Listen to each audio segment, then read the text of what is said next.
আজি ওলাইছো টাউনলৈ আৰু আপোনালোকো বাৰু মোৰ নিচিনা নেকি কিবা এটা নতুন বস্তু ল'লে বৰ অবসেসড হৈ থাকে এই দুটা ৰিং লোৱাৰ পাছৰ পৰা যে মই অকল চাইয়ে থাকো আৰু আজি আপোনালোকক চিনাকি কৰাই দিম মোৰ ৰুমমেট সীমা লগত তাইক যে মই কিমান কনভিন্স কৰিবলগীয়া হ'ল নহয় কেমেৰা সন্মুখত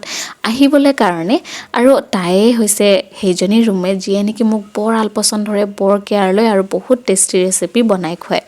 টাউনলৈ ওলোৱা কাৰণটো হৈছে ভাইটিলে শাৰ্ট কেইটামান লৈছিলোঁ দুৰ্গা পূজাতে অকনমান টাইট হ'ল তাকে এক্সচেঞ্জ কৰিবলৈ কাৰণে গৈছো মইতো প্ৰথমতে ভাবিছিলোঁ নলবই নেকি কাৰণ লোৱা দিন হ'ল but the shopkeeper was kind enough ধুনীয়াকৈ আমাক এক্সচেঞ্জ কৰি দিলে আৰু টাউনলৈ আহি যে মনটো ইমান ভাল লাগিছে কাৰণ এই লাইটবোৰ দেখিছোঁ ইমান ধুনীয়াকৈ ডেকৰেট কৰি থৈছে নহয় এনেকুৱা লাগিছে যেন দিৱালী আহিলেই আৰু সঁচাকৈ দিৱালী আহিলেই বাৰু আৰু একদম এইবোৰ দেখি এনেকুৱা লাগিছিল যেন এতিয়া সকলোখিনি লৈ যাওঁ